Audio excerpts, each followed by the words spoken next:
দেওয়ার জন্য, মানসিক শান্তি দেওয়ার জন্য আপনার প্রতি বিনীত আহ্বান জানিয়ে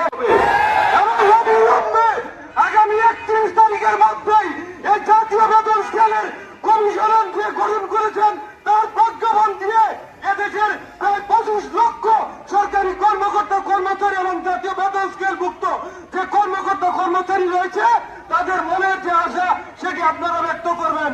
আমরা মাননীয় প্রধান উপদেষ্টা জনাব মোহাম্মদ ইউনূস স্যারের কাছে অনুরোধ জানাই, আপনি একটি নোবেলজয়ী ব্যক্তি, আপনাকে ভুললে চলবে না, আপনি কিন্তু সাধারণ কোনো মানুষ নয়। তাই আমরা বলতে চাই এই 31 তারিখের মধ্যেই আপনি জাতীয় বেতন কমিশনের যে প্রজ্ঞাপন দেওয়ার কথা আপনি বলেছিলেন তা ঘোষণা করে আমাদেরকে উৎসব মুখর কর্ম পরিবেশে নির্বাচনের দায়িত্ব পালন করতে চান।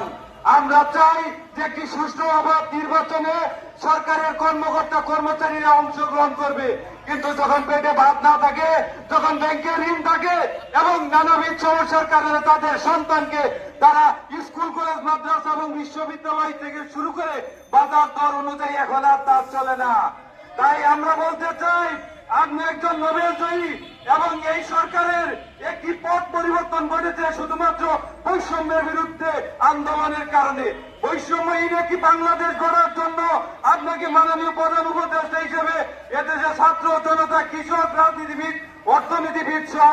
সবাই মোটামুটি আপনাকে এই পদে অধিষ্ঠিত করছে। আমরা আপনাদের কাছে একটি বিনীত আহ্বান জানাই, অবিলম্বে এই 31 তারিখের মধ্যেই জাতীয় বেতন স্কেলের প্রজ্ঞাপন ঘোষণা করে প্রায় 22 লক্ষ কর্মকর্তা কর্মচারীকে আপনি মানসিক শান্তি